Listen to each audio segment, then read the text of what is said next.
এই ছেলে কে তুমি? কোচিংয়ে কি নতুন নাকি? এর আগে তো কখনো দেখিনি। নাম কি তোমার? কবে জয়েন করেছো? জি ম্যাডাম, আমি নতুন, আজকে ফার্স্ট আসলাম। তাই আগে কখনো দেখেননি। আমার নাম ইরফান। আমি আকবর আলী কলেজের স্টুডেন্ট। ও আচ্ছা, ভালো তো। ক্লাসে চুপচাপ থাকবে সব সময়, কোনো রকমের বেয়াদবি করবে না। আর আমি তো শুনেছি উল্লাপাড়া আকবর আলী কলেজ স্টুডেন্টরা অনেক শান্তশিষ্ট হয়। তুমিও তার ব্যতিক্রম হবে না আশা করতেছি। জি ম্যাডাম, অবশ্যই। আমি এমনিতেই অনেক শান্তশিষ্ট, নিজের প্রশংসা নিজে করতেছি না। তবে আপনি ডে বাই ডে সেটা বুঝে যাবেন আশা করতেছি। যেহেতু তুমি আজকে নতুন আসছো, তাই তোমাকে আজকে আর কোনো পড়া ধরবো না। কিন্তু কালকে কিন্তু অবশ্যই তোমাকে পড়া দিতে হবে। আমি কিন্তু খুব স্ট্রিক্ট। কোচিংয়ের সবাই জানে আমি কত রাগী। আমার কথার বরখেলাপ করলে কিন্তু তোমার অবস্থা খারাপ হয়ে যাবে। So be careful. G madam, অবশ্যই। আপনি আমার টিচার। আপনার কথাটা অন্য আমি কখনো করতে পারি না। এটা আমার রুলস বা রেগুলেশনের ভেতর পড়ে না। তাসফিয়া হলেন কোচিংয়ের সবচাইতে রাগী ম্যাডাম। আর ইরফান খান তো স্বভাবে দুষ্টু প্রকৃতির ছেলে, কিন্তু সে কাউকে বুঝতে দেয় না যে সে অনেক পরিমাণ দুষ্টু। যে তার সাথে মিশে সে কেবলমাত্র এটা বুঝতে পারে সে কী পরিমাণে দুষ্টু। ইরফান, নিজেকে ইন্ট্রোডিউস করো। তোমার বয়স কত? কোন ইয়ারে পড়ো? ম্যাডাম, আমার নাম ইরফান আহমেদ। আমি উল্লাপাড়া আকবর আলী কলেজের প্রথম বর্ষের স্টুডেন্ট। বাহ, বিষয়টা তো বেশ মজাদার হয়ে গেল। কেন ম্যাডাম হঠাৎ এ কথা বলতেছেন? কি এমন মজাদার বিষয় হলো বুঝতে তো পারলাম না। একটু খোলাসা করে বললে ভালো হতো, বুঝতে সুবিধা হতো আমাদের। না, তেমন কোনো বিষয় না। আসলে আমি মোল্লাপাড়া RS মহিলা কলেজের তৃতীয় বর্ষের স্টুডেন্ট। তোমার আমার বয়সের 3-4 বছরের গ্যাপ। আর এই জন্যই আর কি বিষয়টা মজাদার লাগতেছে আমার কাছে। কি বলেন ম্যাডাম, বিশ্বাস তো হচ্ছে না। আপনাকে তো দেখে মনে হয় না আপনি দ্বিতীয় বর্ষের ছাত্রী হয়ে এখনই কোচিং পড়ানো শুরু করেছেন। বিষয়টা তো অনেক ভালো, সাথে টাকাও উপার্জন হচ্ছে। সব দিক দিয়ে পারফেক্ট একটা ডিসিশন। আমার উদ্দেশ্য টাকা কামানো না। আমার বাড়িতে সব সময় একলা একলা থাকতে বোরিং ফিল হয়। তাই ভাবলাম যে কোচিংয়ের ছাত্রছাত্রী পড়ালে সবার সাথে মিশে থাকতে পারবো, মনটা ফ্রেশ থাকবে, তাই আর কি। আপনার বিষয়টি বেশ ইন্টারেস্টিং, শুনে অনেক ভালো লাগলো। আমি তো ভাবছিলাম আপনি হয়তো ডিগ্রি কমপ্লিট করে ফেলেছেন। আমি তো ভাবতেও পারিনি যে আপনি দ্বিতীয় বর্ষের ছাত্রী। যাক, শুনে অনেক ভালো লাগলো। আপনাকে অ্যাপ্রিসিয়েট করলাম। আর আপনাকে দেখে আমরা অনেক কিছু শিখতে পারবো, কিভাবে পড়াশোনা, কলেজ সব কিছু শেষ করে আবার কোচিং করতে আসেন। এত প্রেশার কিভাবে সামলান? আপনি তো অনেক লক্ষ্মী একটা মেয়ে দেখতেছি। তাই নাকি? মনে হচ্ছে বেশি প্রশংসা করে ফেলতেছে আমার। আমি কিন্তু আসলে অতটাও ইন্টারেস্টিং মানুষ না। আমি অনেক বোরিং একটা মানুষ। আর তুমি আমাকে ইন্টারেস্টিং বলতেছো? আর আমাকে দেখে যদি ইন্সুয়ার হতে পারো, তাহলে তো আমার এটা অনেক বড় পাওয়ার বিষয়। আমার দেখে তোমাদের দেশে কিছু খেতে পারো, তাইলে সেটা হবে আমার জন্য অনেক বড় একটা পাওয়া। তাসফিয়া কোচিংয়ের কার্যক্রম বাদ দিয়ে ইরফানের সাথে হাস্যোজ্জ্বলভাবে কথা বলতেছে। তাদের যেন মনে নেই তার আসলে এখন কোচিংয়ে আছে। তার বিন্দাস কথা বলে যাচ্ছে। ক্লাসের ভিতরে তারপরও যেন তাদের কানে কোনো কিছু আসছে না। তারা একান্তভাবে কথা বলে যাচ্ছে। এটা আসলে কিসের ইঙ্গিত? আচ্ছা, অনেক হয়েছে। আজকে তো তেমনভাবে ক্লাস নাই। হলো না, পরিচয় নিতে নিতে অনেক লেট হয়ে গেছে। কালকে তোমরা সবাই 4th পেজ পুরো কমপ্লিট করে আসবা। আমি কিন্তু কালকে যে কোনো জায়গা থেকে তোমাদের প্রশ্ন করব, সঙ্গে সঙ্গে উত্তর দিতে হবে। আর যদি উত্তর দিতে না পারো, তাহলে কিন্তু তোমাদের খবর আছে, এই বলে দিলাম। পড়াশোনা তো কোনো নামগন্ধ নেই, শুধু ঘোরাফেরা করা আর কোচিংয়ে এসে হই হুল্লোড় করা। কালকে এটা হবে না, কিন্তু সবাই বিষয়টা মাথায় রেখো।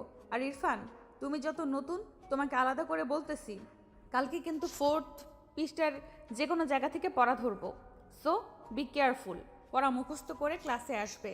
কালকে যা পড়ে মুখস্থ হবে না, সে আমার ক্লাসে উপস্থিত হবে না, এটাই আমার নির্দেশ। জি ম্যাডাম, অবশ্যই। আপনি বলছেন আর আমি পড়া মুখস্থ করে আসবো না, এটা হতেই পারে না। আমি এমন ছেলে না। তাহলে আজকের মতো আসি ম্যাডাম, কালকে আবার দেখা হবে। Bye madam. হ্যাঁ ঠিক আছে, পড়া মুখস্থ করে এসো, আবার কালকে দেখা হবে। আজকের মতো সবার ছুটি, কালকে সবাই ঠিক সময় চলে আসবে। তাদের মধ্যে যেন কেমিস্ট্রি জমে গেছে। একদিনে তাদের এত গভীর কথোপকথন যেন অন্য কোনো সম্পর্কের ইঙ্গিত দিয়ে যাচ্ছে, চোখে আঙ্গুল দিয়ে বুঝিয়ে দিচ্ছে তাদের মধ্যে কিছু একটা হতে চলেছে। কিন্তু কি হতে চলেছে সেটা কারোর আইডিয়াও নেই। পরের দিন রাস্তায়। আরে কে এটা? ইরফান নাকি? কেমন আছো তুমি? দেখো কি সৌভাগ্য, আজকে রাস্তায় দেখা হয়ে গেল। তাহলে চলো দুজনে একসাথে কথা বলতে বলতে কোচিংয়ে যাই। আমাদের জেনারেশনে এই একটা সমস্যা, পড়াশোনাতে মন বসে না, শুধু ঘুরতে ভালো লাগে, গেমস খেলতে ভালো লাগে, পড়াশোনার প্রতি যেন কারো মনোযোগই নেই। তোমারও কি সেম একই ঘটনা ঘটলো নাকি? আসলে ম্যাডাম কি আর বলবো, আমিও বলতে পারেন ওই একই ধরনের লোক। পড়াশোনা করতে ভালো লাগে না, গেমস খেলতে ভালো লাগে, ঘোরাফেরা করতে, বন্ধুদের সাথে আড্ডা দিতে অনেক ভালো লাগে। পড়াশোনাতে মন বসে না, তারপরও চেষ্টা করতেছি পড়াশোনায় মন দেওয়ার। আর এখন তো পড়াশোনায় অবশ্যই মন বসবে না, বসে কোথায় যাবে? কি বলো, গেমস খেলতে এত ভালো লাগে? তোমার ছেলেদের তো এটাই স্বভাব, শুধু বন্ধু বান্ধবদের সাথে ঘুরে বেড়ানো, ঘোরাফেরা ছাড়া যেন তারা কিছুই বোঝে না। আর কি এমন হলো হঠাৎ যে ঘোরাফেরা আছে, তোমার পড়াশোনায় এত মনোযোগ বসলো, বিষয়টা তো বুঝলাম না। একটু খোলাসা করে বলো তো শুনি। অনেক কৌতূহল আছে বিষয়টা শোনার। নাকি পার্সোনাল কিছু ভাবে বলার দরকার নেই? না না ম্যাডাম, আপনি যেটা ভাবছেন তেমন না। আপনার মতো সুন্দরী ম্যাডাম যে কোচিংয়ে আছে, সেখানে কি পড়াশোনা না করে অন্য কিছু করার উপায় আছে? যদি আপনি থাকেন, ক্লাসের কোনো ছেলেই অ্যাবসেন্ট করবে না। এত সুন্দরী একটা ম্যাডাম কোচিংয়ে থাকলে সব ছেলেদের মনোযোগ আপনার দিকে আর ব্লাড ভোটের দিকে থাকবে। আর আমি তো দেখেছি অন্য স্যার ম্যাডামের ক্লাস মিস করলেও আপনার ক্লাস কোনো ছেলে মেয়ে মিস করে না, কারণ আপনারা আগে হলেও মন থেকে অনেক ভালো। আমি সেটা কালকেই বুঝে গেছি। তাই বুঝি? তা ক্লাসের সবাই আমার জন্য ক্লাস করে সেটা তোমাকে কে বলেছে? নাকি শুধু তোমার নিজের কথাই বলতেছো, অন্যদের ফাঁসিয়ে দিচ্ছ? এটা কিন্তু করা যাবে না, নিজের কথা নিজে বলতে হয়, শুধু শুধু অন্যদের ফাঁসিয়ে দিও না, বুঝেছো? আর আমি এমন কেউ না যে আমার জন্য তোমরা সবাই ক্লাস করো। মনোযোগটা আমার দিকে না দিয়ে ক্লাসের দিকে দিলে সেটা বরং তোমাদের জন্য অনেক ভালো হবে। সামনে কিন্তু পরীক্ষা, সে কথা কি মাথায় আছে? হ্যাঁ ম্যাডাম, পরীক্ষার কথা তো অবশ্যই মাথায় আছে। পরীক্ষার কথা মাথায় না থাকলে তাইলে কি কোচিং ঘুরতে আসতাম? আর আমি আপনার চেয়ে অনেক ছোট, আপনাকে আমি ফ্লার্টিং করব এত বড় সাহস আমার এখনও হয়নি। আমার পরিবার আমাকে এই শিক্ষা দেয়নি। আমি তো কেবল মাত্র আপনার সাথে একটু দুষ্টামি করতেছি, এর চেয়ে বেশি কিছু না। প্লিজ আমার কোনো কথায় আপনি কষ্ট পাবেন না বা রাগ করবেন না। আসলে কথা বলতে বলতে স্লিপ টান হয়ে গেছে, সেটা বুঝতে পারিনি। আরে ব্যাপার না, আমি কিছু মনে করিনি। তুমি যদি দুষ্টুমি করতে পারো, আমি করতে পারবো না? আর হ্যাঁ, ভালো কথা, আজকের পড়া মুখস্থ করে আসছো তো, নইলে কিন্তু খবর আছে। দুষ্টুমি তো খুব পারো, দেখবো আজকে পড়াশোনাটা কেমন ভাবে। সো ক্লাসে ঢোকার আগে প্রিপারেশনটা ভালোভাবে নিয়ে নিও। জি অবশ্যই, আমি সবসময় ক্লাসের পড়া পড়ে আসার চেষ্টা করি, আজকে তার ব্যতিক্রম হবে না। আর আপনি বলছেন না পরে আসতে পারি? তাসফিয়া এবং ইরফান কথা বলতে বলতে ক্লাসের সামনে চলে এসেছে। ইরফান বাইরে দাঁড়িয়ে রইল আর ম্যাডাম রেস্টরুমে চলে গেল। কিছুক্ষণ পরই তো দেখলাম শুরু হবে ইরফানের তার বন্ধুদের সাথে দেখা। কী রে বন্ধু, কী ব্যাপার? একদিন হলো না কোচিং শুরু করেছিস, আর এর মধ্যে কি ম্যাডামকে পটিয়ে ফেললি নাকি? হ্যাঁ, সত্যি করে বলতো মামা, ব্যাপারটা কি? হ্যাঁ, আরে তোরাও না কী সব বলিস না, কিছুই আটকায় না তোদের মুখে। আর পটিয়েছে মানে এটা কেমন কথা বললি? বন্ধু, উনি আমার ম্যাডাম হন, ওনার ব্যাপারে এমন কথা কিন্তু বলা উচিত না। তাই না বলার সঙ্গে সঙ্গে এরকম টান লেগে গেল, বুঝতে পারলাম না। তাহলে বিষয়টা মনে হয় সত্যি। আর কোনো বইয়ের লেখা আছে যে ম্যাডামের সাথে প্রেম করা যাবে না? ম্যাডামকে লাইন মারা যাবে না? কোথাও তো লেখা নেই, তাই না? আর ম্যাডাম তো তোর চেয়েও বয়সে বেশি একটা বড় না, খুব হলে 2-3 বছরের একটা গ্যাপ আছে। এটা কোনো বিষয় হলো, হতেই তো পারে। আর আমাদের আন্দাজ কখনো ভুল হয় না। ধুর, তোরা এসব কী যে বলতেছিস না, মাথায় কাজ করে না। উনি হলেন আমার ম্যাডাম, আমাদের শিক্ষিকা। আর হ্যাঁ, উনি হয়তো অনেক ইয়াং, তার মানে এই না আমি তার সাথে প্রেম করব বা তোদের বাসায় যেটা বললে লাইন মারবো, এমন কিছুই না। এটা শুধু তোদের বোঝার ভুল। আর তোরা তো সবসময় নেগেটিভ মাইন্ড নিয়ে বসে থাকিস। ঠিক বলছি না মামা, বলতো? তোমাকে আমি চিনি বন্ধু, তুমি যে কতটা আবেগপ্রবণ সেটা আমি খুব ভালো করে জানি।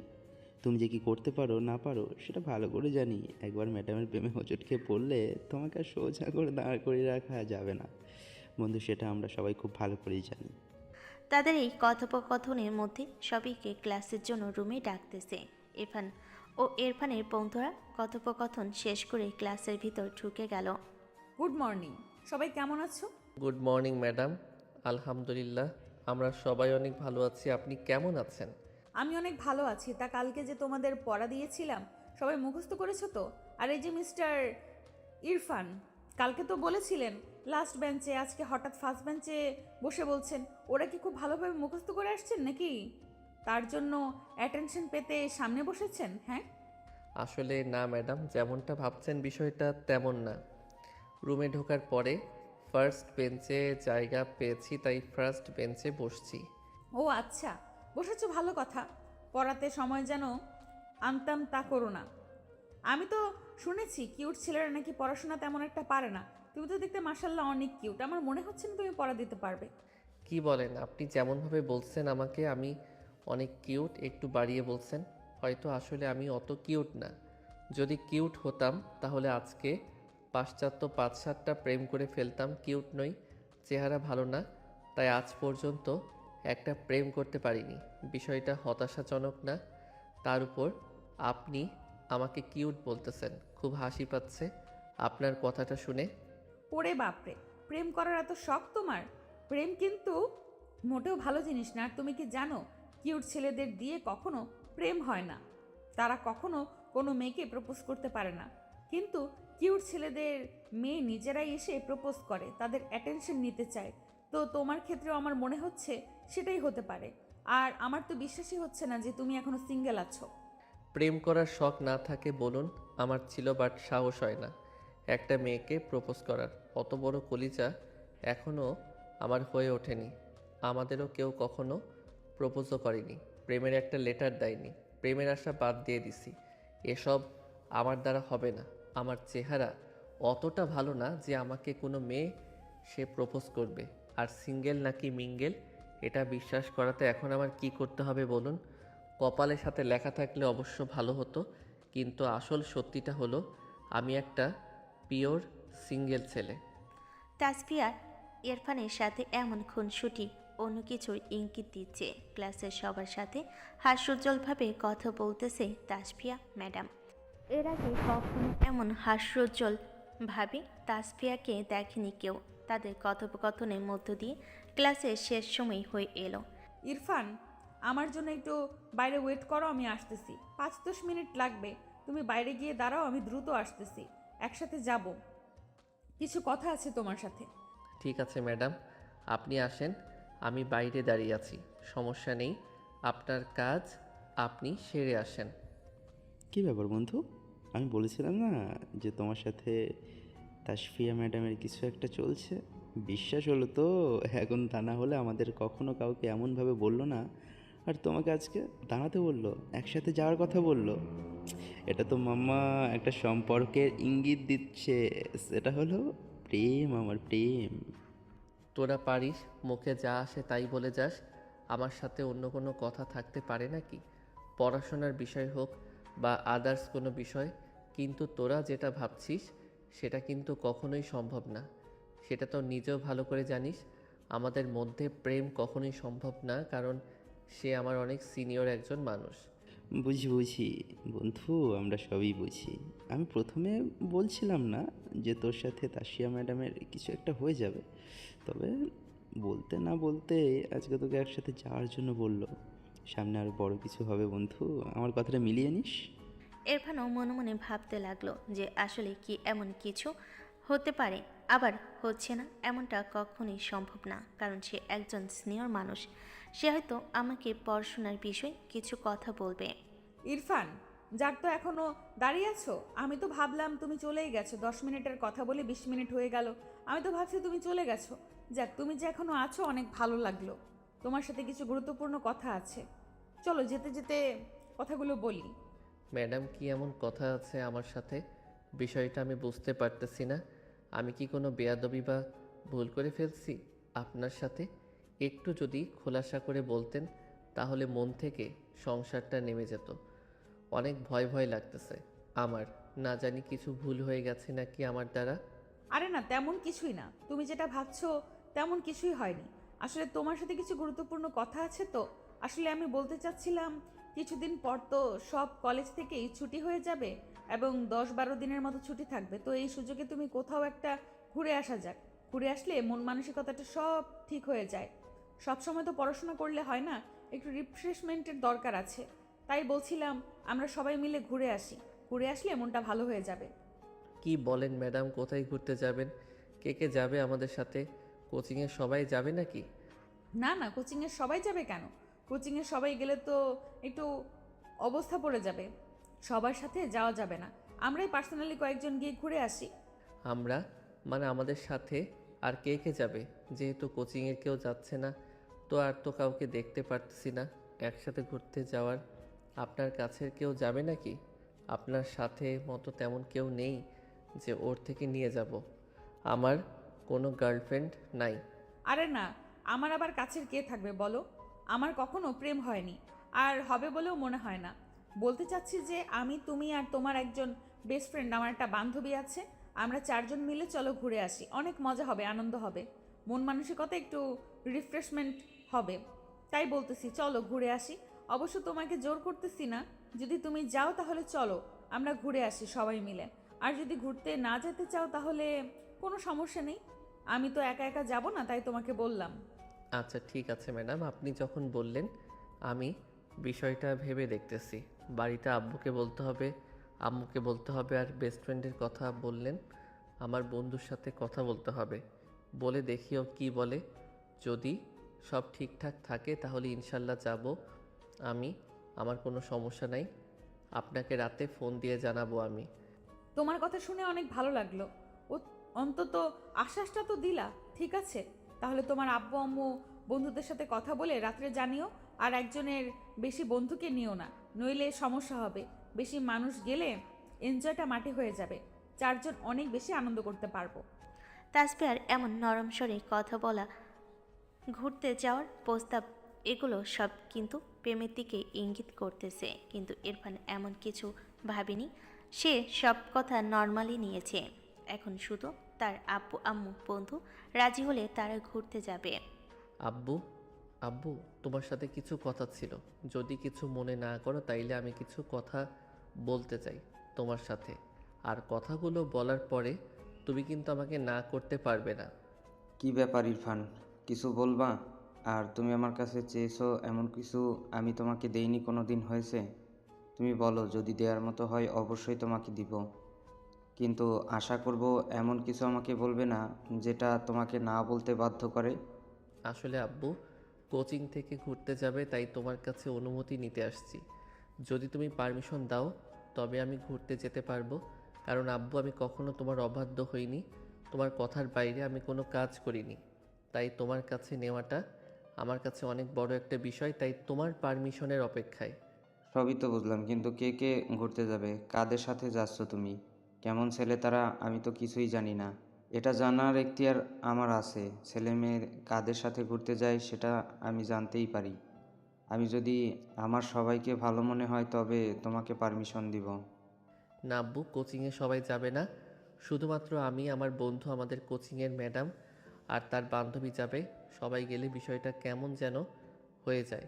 সবার মধ্যে রিফ্রেশমেন্ট পাওয়া যায় না, হৈফুল্য থাকে। তাই আমরা 4-5 জন একটু রিল্যাক্সে থাকতে চাই। কি বলতেছ? ম্যাডামের সাথে ঘুরতে যাবে, আবার মাত্র 4জন মানুষ? বিষয়টা কেমন হয়ে গেল না? আমি তো ভাবছিলাম কোচিংয়ের সবাই যাচ্ছে, তোমরা কি মাত্র এই কয়েকজন? আসলে আব্বু, অতিরিক্ত কাউকে নিতে চাচ্ছি না। আমরা কয়েকজন মিলে একটু ঘুরে আসলাম, আড্ডা দিলাম। আর এখানে তো তেমন কেউ যাচ্ছে না যে উল্টাপাল্টা কিছু হবে। যাচ্ছে আমাদের কোচিংয়ের ম্যাডাম। তিনি খুবই স্ট্রিক্ট একজন মানুষ, নম্র ভদ্র, বেশি একটা কথা বলে না, কিন্তু মনের দিক থেকে অনেক ভালো। সবই তো বুঝলাম, তবে বিষয়টা আমার কেমন জানি লাগছে। তারপরও তুমি যেটা বলতেছো ভালো হবে, তাহলে আর আমার কোনো আপত্তি নেই। বিষয়টা আলোচনা সাপেক্ষে দেখতে হবে। তারপরও তোমার আম্মুর সাথে একটু কথা বলো, দেখো তোমার আম্মু কি বলে।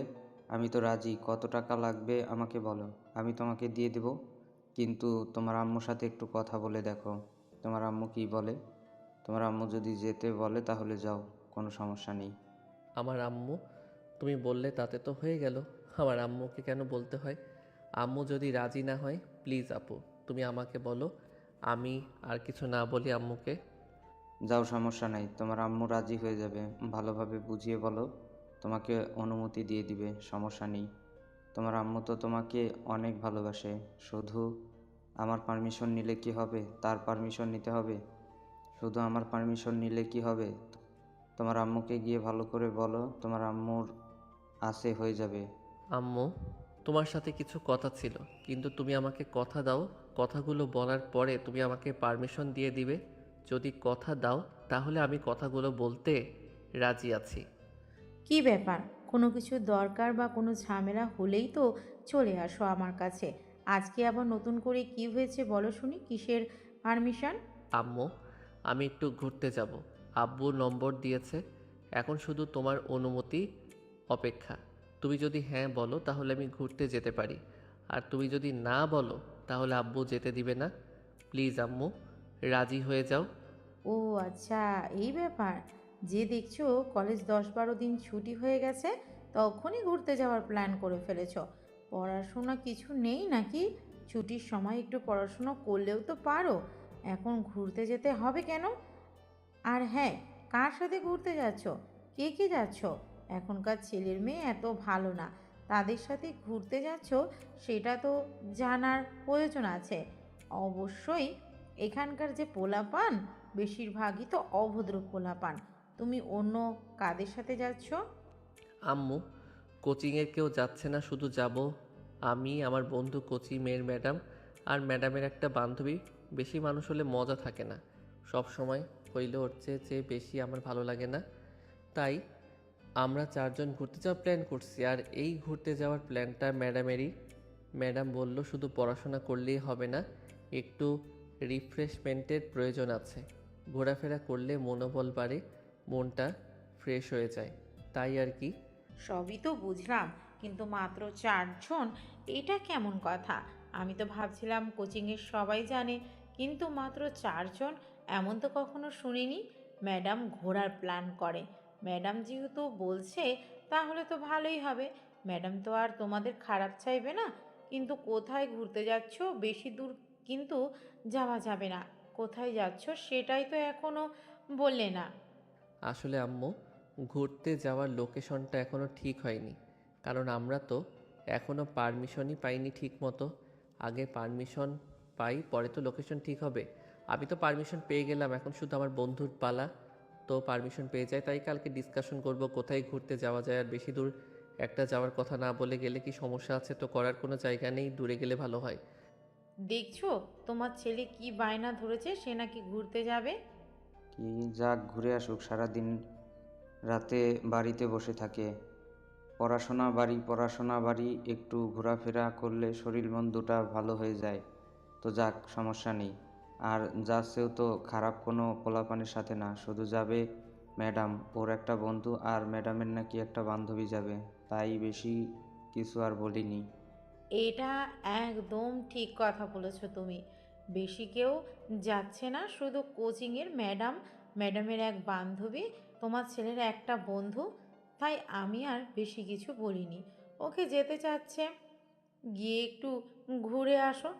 না আম্মু, কি বলতেছো এগুলো? ওখানে থাকবেন আমার ম্যাডাম, ম্যাডামের বান্ধবী, আমি, আমার বন্ধু, এর মধ্যে আমার ছোট ভাই গেলে বিষয়টা একটু অন্যরকম হয়ে যায়। সবাই তো মন খুলে কথা বলতে পারবেন না, আর ও তো আমার ছোট, তাই ওকে না নেওয়া ভালো। নাকি আব্বু, তুমি কি বলো?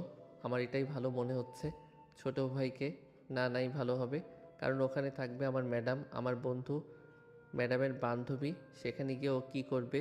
ওর ওখানে তো কোনো কাজ নেই। ও কারোর সাথে মন খুলে কথা বলতে পারবে না, ওর নিজের কাছে খারাপ লাগবে তখন। কারণ ওখানে ওর সবাই সিনিয়র থাকবে, ওর সমবয়সী কেউ থাকবে না। সো ওকে না নেওয়াই ভালো হবে। ইরফান ঠিক বলেছে। সাজিদ হচ্ছে ছোট, ও ওদের মধ্যে গিয়ে কি করবে? বাসায় থাক, ওখানে গিয়ে সবাই বড়, ওখানে গিয়ে ঠিকমতো মঙ্গল কথাও বলতে পারবে না, তখন ওরা আরও অনেক খারাপ লাগবে। তাই না যাওয়াই ভালো। ইরফান একাই গিয়ে ঘুরে আসুক আর সাজিদ বাড়িতে থাকুক। তোমাদের অনেক অনেক ধন্যবাদ আম্মু আব্বু আমাকে ঘুরতে যাওয়ার পারমিশন দেওয়ার জন্য। আমি অনেক এক্সাইটেড ঘুরতে যাওয়ার জন্য। অনেক দিন হলো দূরে কোথাও ঘুরতে যাই না। অনেক ভালো লাগছে। তোমাদের অনেক অনেক ধন্যবাদ। ইরফান প্রচণ্ড পরিমাণে হ্যাপি আজকে, কারণ সে ঘুরতে যাওয়ার অনুমতি পেয়ে গেছে। এখন শুধু পোহর গোনার অপেক্ষা, আর 2-1 দিন পরই তারা ঘুরতে যাবে। এখন শুধু তার বন্ধু রাজি হলে তাদের শুরু হবে কোথায় যাবে, কোথায় থাকবে। হ্যালো বন্ধু, কই আছিস এখন তুই? তোর সাথে কিছু কথা ছিল। বন্ধু বল, আমি এখন বাড়িতে ঘরের বন্ধু বল, আমি এখন বাড়িতে ঘরের ভিতর শুয়ে আছি। কি বলবি বল, ফ্রি আছি, সমস্যা নেই। আমরা তো ঘুরতে যাওয়ার প্ল্যান করছি, তবে কিন্তু বন্ধু যেতে হবে না, না করিস না প্লিজ বন্ধু। কি বলিস, হঠাৎ ঘুরতে যাবি কোথায়? ঘুরতে যাবে আর কে কে যাচ্ছে? সকালে কোচিং থেকে আসলাম তখন তো কিছু বললি না, এখন হঠাৎ ফোন দিয়ে বলছিস কখন করলে প্লেয়ার, কিছু তো জানতেই পারলাম না। আসলে বন্ধু প্ল্যানটা আসলে আমার না, প্ল্যানটা করছে ম্যাডাম। ম্যাডাম বলল যে 10 বার কিন্তু ছুটি আছে, তো চলো দূরে কোথাও ঘুরে আসি। অনেক দিন হলো কোথাও ঘুরতে চাই না, গেলে অনেক ভালো লাগে, মন মেজাজ ফ্রেশ হয়ে আসবে। আর সত্যি তো অনেক দিন ধরে ঘুরতে চাই না। চলো না বন্ধু, ঘুরে আসি। এত এমার্জেন্সি বললে কিভাবে সম্ভব বল, টাকা পয়সার ব্যাপার আছে তো, বাড়িতে অনুমতি নিতে হবে, একটু তো সময়েরও ব্যাপার। এত এমার্জেন্সি করলে কিভাবে হবে বল? আর আমি তোকে বলছিলাম না মামা, ম্যাডাম আর তোর কিছু একটা হতে চলেছে। দেখলে তো, ধীরে ধীরে সব কথাই আমার মিলে যাচ্ছে। আজকে ঘুরতে যাওয়ার কথা বলেছে, আর কাউকে কিন্তু বলেনি, শুধুমাত্র তোকেই বলেছে। কেন বলেছে তুই সেটা কি বুঝতে পারছিস না? সামনে আরও বড় কিছু হবে মামা, অপেক্ষায় থাক। আমার কথা সব অক্ষরে অক্ষরে মেলে দেখে নিস। তুই, আমার কথা কখনো মিথ্যে হয় না। কী সব বলেছে বন্ধু? সেসব পরে দেখা যাবে, এখন তুই বল ঘুরতে যাবি কি না। আর তুই না করলেও কিন্তু তোকে আমি জোর করে নিয়ে যাব আমার তরফ থেকে। আমি আর তুই যাব, আর ম্যাডামের বান্ধবী যাবে, 4 জনের বেশি যাবে না। আর কোচিংয়ের কাউকেই নেওয়া যাবে না, গেলে হই হুল্লোড় হবে। আর আমার বেশি চেঁচামেচির ভিতর থাকতে মন চায় না। তাই আমরা কয়েকজন গেলে সময়টা অনেক ভালো কাটবে, সবাই মিলে আড্ডা দেওয়া যাবে, ঘোরাঘুরি করা যাবে। এটা অবশ্যই তুই একটা সত্যি কথা বলেছিস, কোচিনের সবাইকে নিয়ে গেলে পুরো বাজার বানিয়ে ফেলবে। 4-5 জন গেলে ঘুরে মজা পাওয়া যাবে, আড্ডা দিয়ে মজা পাওয়া যাবে, ঘুরে মনে শান্তি পাওয়া যাবে, সব দিক দিয়ে পারফেক্ট হবে। কিন্তু আমি একটা জিনিস বুঝতে পারছিলাম না, এত মানুষ বাদ দিয়ে তোকে কেন ম্যাডাম ঘুরতে যাওয়ার অফার করলো? আমার বিষয়টা এখনও মাথার ভিতরে ঘুরপাক খাচ্ছে। কিছু তো একটা চক্কর চলছে বন্ধু, সেটা আমি বেশ ভালো করেই বুঝতে পারছি। আর তুমি এখন না বুঝলেও কিছুদিন পর বোঝা যাবে আমার কথাটা, তুই মিলিয়ে নিস। আর কথাগুলো মিলে গেলে আমাকে টিট দিতে হবে জ্বালা। তুই যদি আমাকে টিট না দিস তাহলে তোর কিন্তু খবর আছে। আচ্ছা ঠিক আছে, পরের কথা পরে বলিস। তোর কথা যদি আসলেই সত্যি হয়ে যায় তাহলে অবশ্যই তোকে আমি ট্রিট দিব। যা খেতে চাস তাই খাওয়াবো। তবে এটা কখনোই হবে না বন্ধু, তুই শুধু শুধু এমন কথা বলতেছিস। এমন কিছুই হবে না। ম্যাডাম জানে তার আর আমার বয়সের অনেক গ্যাপ। সে কখনো এটা চাইবে না যে তার সাথে আমার সম্পর্ক হোক। এটা ভাবতে কেমন লাগে? শালা তুই কি সব ভাবিস? আচ্ছা বন্ধু, তাহলে তোরা প্ল্যান কর, কোথায় ঘুরতে যাবি। আমি আছি, সমস্যা নেই, শুধু একটু টাকা পয়সা নিয়ে সমস্যা। আর বাড়িতে ওটা ম্যানেজও হয়ে যাবে, সমস্যা নেই। আমার জন্য কিছু বাড়তি টাকা নিয়ে যাই, যদি প্রয়োজন হয় তাহলে নির্ভর, যদি না প্রয়োজন তাহলে আর লাগবে না, কিন্তু ব্যাকআপ হিসেবে রেখে দিস। কারণ ম্যাডাম যাচ্ছে, মান সম্মান তো কিছু থাকবে না। সো তোকে আগেই বলে রাখলাম, কথাগুলো মাথায় রাখিস। আর ঘুরতে গেলে মজা তো অবশ্যই হবে। অনেকদিন পর দূরে কোথাও ট্যুর দেবো, বেশ এক্সাইটেড। ইরফানের আব্বু আম্মু পারমিশন দিয়ে দিয়েছে, এদিকে তার বন্ধুও যেতে রাজি হয়ে গেছে। তারা ঘুরতে যাওয়ার প্ল্যান করতে বাকি এখন শুধু, কিন্তু আসলে সামনে কি হতে চলেছে সেটা আসলে কেউ আন্দাজ করতে পারছে না। হয়তো ভালো কিছুই হবে, কিন্তু কি হবে সেটা কেউ জানে না। হ্যালো ইরফান, তো কি করলা? বাড়িতে কথা বলেছো? তুমি কিছুই তো জানালে না আমাকে। আমি অপেক্ষায় আছি, কিন্তু তুমি আমাকে ফোন করে কিছুই জানালে না। যাবে কি যাবে না কিছুই তো বলতেছো না। আমি আপনাকে ফোন দিতে যাচ্ছিলাম, এর মধ্যে আপনার ফোন দিয়ে দিয়েছেন। খুশির সংবাদ ম্যাডাম, আমার বাড়ি থেকে পারমিশন দিয়ে দিয়েছে। আব্বু আম্মু দুজনে আমাকে অনুমতি দিয়ে দিছে। পরে বন্ধুর সাথে কথা বললাম, ওর সাথে অনেক কথা বলার পর পরেও রাজি হয়েছে। ও যাবে, সমস্যা নাই। কিন্তু বিষয় হচ্ছে আমরা যাব কোথায়, গন্তব্যটা কোন জায়গায় সেটা এখনও কেউ জানে না। সেটা জানালে ভালো হয়। আপনার কি কোনো লোকেশন পছন্দ করা আছে, নাকি প্ল্যান করবেন কোনটা? এইটা তো খুব ভালো কথা। আমি জানতাম তোমার আব্বু আম্মু রাজি হবে, কারণ এখানে তো অন্য কোনো পোলাপান যাচ্ছে না, শুধু আমরা চারজন যাব। আর ঘুরতে যাওয়ার লোকেশন তো আমি অনেক আগেই সিলেক্ট করে রেখেছি। আমার অনেক শখ, সাজেক যাব। তোমরা কি বলো? আমার কোনো সমস্যা নেই ম্যাডাম, সাথে তো অনেক ভালো জায়গা।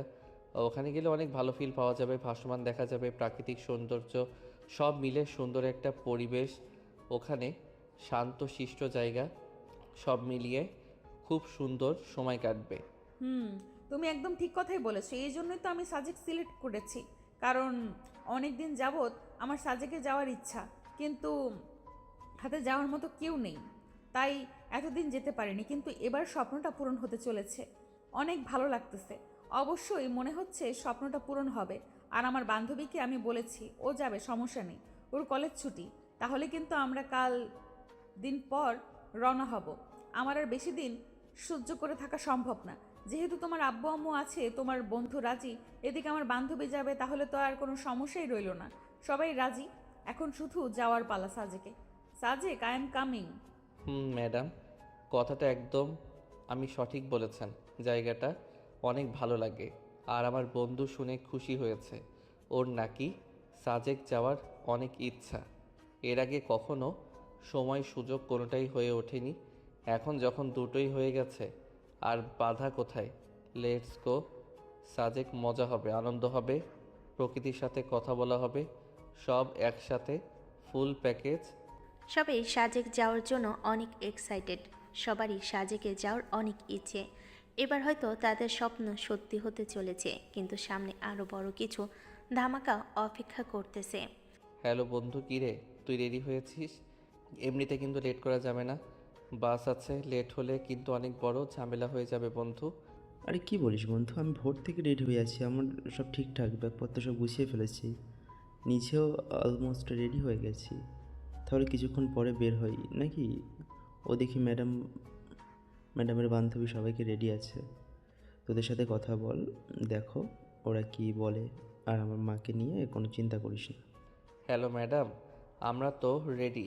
আপনাদের কি খবর?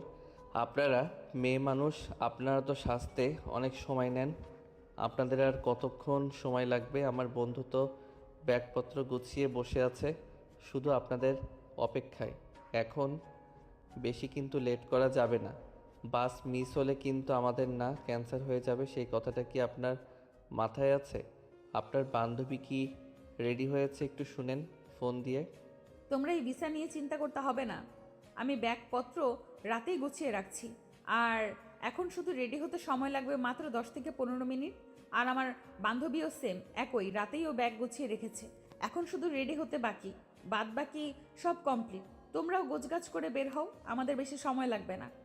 ঠিক আছে ম্যাডাম, তাহলে আমি আর আমার বন্ধু ব্যাগপত্র নিয়ে গয়হট্টা বাজারের দিকে গেলাম। আমরা বাজারে থাকব, আপনারা যত দ্রুত সম্ভব চলে আসেন, আমরা বাজারে অপেক্ষা করতেছি আপনাদের জন্য। এখন তাইলে ফোন রাখলাম।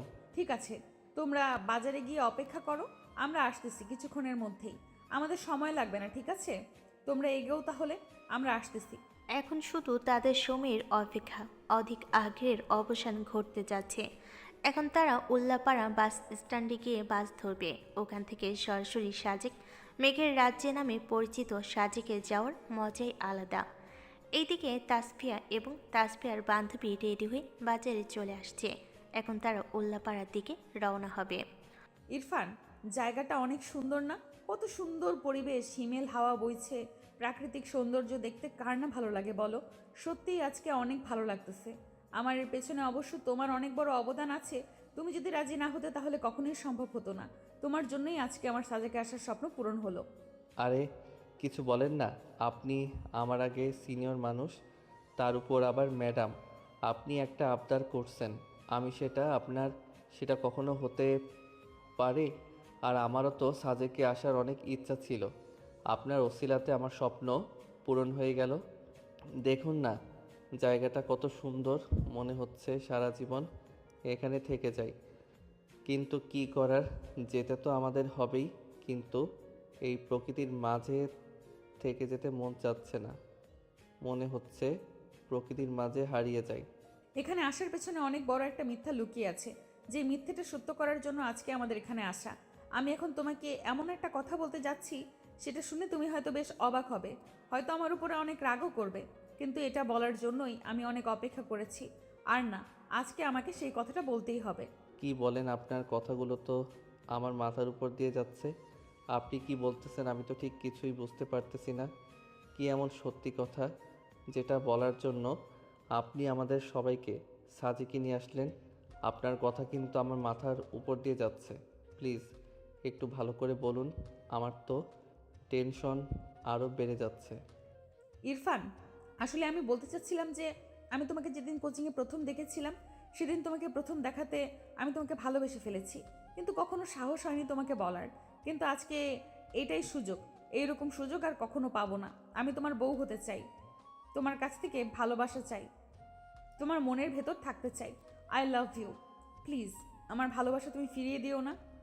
কথাগুলো শুনে যেন ইরফানের মাথায় সাজেকের সেই সুন্দর মনোরম প্রাকৃতিক পরিবেশের মধ্যে তার মাথার উপর আকাশ ভেঙে পড়ার মতো অবস্থা। কি থেকে কি হয়ে গেল সেটা কখনো কল্পনাও করতে পারে নাই যে এমন কিছু হতে পারে। সেই সময় তার বন্ধুর কথা তার খুব মনে পড়ছিল। তার বন্ধু তাকে বলেছিল ম্যাডাম নাকি তাকে লাইক করে। আজকে কথাটা সত্য হয়ে গেল, কিন্তু ইরফান এখনও বুঝতে পারতেছে না এটা কি করে হলো। আমাকে ম্যাডাম কি করে বলতে পারলো? কি বলতেছেন এগুলো ম্যাডাম? আপনার মাথা কি ঠিক আছে? আপনি হুঁশে আছেন তো? আপনি কি আদৌ বুঝতে পারতেছেন আপনি কি কথা বলতেছেন আমাকে? এটা কিভাবে সম্ভব বলেন? আপনি আবার একজন সিনিয়র মানুষ, তারপরও আপনি আমার ম্যাডাম হন। আপনি এ কথা কি করে বলতে পারেন? আমার তো মাথায় কাজ করতেছে না। দেখো ইরফান, আমি যা বলতেছি সব ভেবেই বলতেছি। আমি আন্দাজে কোনো কথা তোমাকে বলিনি। তোমাকে আমার অনেক ভালো লাগে, আমার এত ভালো লাগে, কখনো কাউকে লাগেনি এর আগে। কিন্তু তোমাকে প্রথম দেখাতেই আমি তোমার প্রেমে পড়ে যাই, কিন্তু কখনো বলার সাহস হয়ে ওঠেনি। আমি মনে মনে ভেবেছিলাম যে এইভাবে সম্ভব না, আমাদের দূরে কোথাও যেতে হবে, সেটাই হবে আমাদের জন্য পারফেক্ট জায়গা। সেখানে আমি তোমাকে প্রপোজ করব। আজকে আমার সেই দিন, তুমি আমাকে ফিরিয়ে দিও না। না না ম্যাডাম, এটা সম্ভব না। আমি কখনো এটা পারবো না। প্লিজ আপনি বোঝার চেষ্টা করুন। আপনি যে সম্পর্কের কথা বলতেছেন, এই সম্পর্ক কেউ কখনো মেনে নেবে না। আমার আব্বু আম্মু যদি জানতে পারে যে আমাদের মধ্যে এমন কিছু চলতেছে, তাহলে আমাকে একদম মেরে ফেলবে। ভাবছিলাম সাজেক এসে অনেক আড্ডা দিব, প্রকৃতির মাঝে হারিয়ে যাব, খাওয়া দাওয়া করব। কিন্তু আপনি এমন একটা কথা বলেন যেটা শুনে আমার সব আনন্দ খুশি কোথায় যেন হারিয়ে গেল। এটা কখনো সম্ভব না। আপনি একটু বোঝার চেষ্টা করুন, সমাজ পরিবার কেউ আমাদের এই সম্পর্ক মেনে নেবে না। প্লিজ। দেখো ইরফান, সমাজের দোহাই দিও না। সমাজ শুধু সমালোচনাই করতে পারে, সমাজ কি আমাকে বা তোমাকে খাওয়াতে পারবে? সেটা কিন্তু মনে করবে না। আর বাকি রইল তোমার আব্বু আম্মু, আমি বোঝাবো তাদের, আমার পরিবার বোঝাবে তাদের, তারা বুঝে যাবে। শুধু তুমি রাজি হয়ে যাও, প্লিজ তুমি রাজি হও। সবাইকে রাজি করানোর দায়িত্ব আমার। তোমাকে আমি অনেক ভালোবাসি। আমি কখনো কাউকে আগে ভালোবাসিনি, কাউকে আমার এমন ভালোই লাগেনি, কিন্তু কেন জানি না তোমাকে প্রথম দেখাতেই আমার অনেক ভালো লেগে গেছে। তোমাকে যেন আমি ভুলতে পারতেছি না। উঠে উঠতে বসতে শুইতে সব সময় যেন তোমার কথাই মাথায় আসে। তোমাকে ছাড়া কিছুই বুঝতে পারছি না। দেখুন ম্যাডাম, আমার বাবা মাকে সম্পর্ক মেনে নেবে না, আর আপনি বলতেছেন সমাজের কথা। সমাজ আমাদের খাওয়াতে পড়াতে না পারলেও একটা জিনিস খুব ভালো পারে, সেটা হলো সমালোচনা করতে। আর প্রতিদিন যদি আমার আব্বু আম্মুর সমালোচনা শুনে তাইলে তাদের কি পরিমাণ কষ্ট হবে আপনি একটু ভাবতে পারতেছেন? একটু ভেবে দেখুন তো তাদের উপর দিয়ে কি ঝড় বইবে। দেখো ইরফান, হয়তো কিছুদিন একটু প্রবলেম হবে, কিন্তু ধীরে ধীরে সব ঠিক হয়ে যাবে। কারণ সমাজ একটা ঘটনা বেশি দিন মনে রাখে না। কিছুদিন হয়তো এগুলো সমালোচনা হবে, কিন্তু ধীরে ধীরে সব ঠিক হয়ে যাবে। কিন্তু আমি যে তোমাকে ভালোবাসি, তুমি আমাকে ছেড়ে চলে যাও, তাহলে আমি সেটা কখনোই ভুলতে পারবো না। কারণ তোমাকে ভোলা আমার পক্ষে সম্ভব না। আমি তোমাকে এতটা পরিমাণে ভালোবেসে ফেলেছি, আগে আমার এত ভালো কাউকে লাগেনি। তোমাকে প্রথম দেখাতেই আমি নিজের থেকেও বেশি ভালোবেসে ফেলেছি। তোমাকে জানি না কেন এত ভালোবাসি। তোমাকে যদি বলতে বলো কি দেখেছেন আমার মধ্যে, আমি সেটা বলতে পারবো না। শুধু একটা কথাই বলতে পারবো, তোমাকে আমি অনেক ভালোবাসি। আচ্ছা ম্যাডাম, অনেক কথা হয়েছে, এখন রুমে গিয়ে একটু রেস্ট নেন। কিছুক্ষণ পর এই বিষয়ে কথা হবে। এখন একটু খারাপ লাগতেছে, মাথা কাজ করতেছে না, একটু রেস্ট নেই। রুমে গিয়ে বসে থাকি, তারপরে সব বিষয়ে আমার কথা হবে। আমি একটু ভেবে দেখি।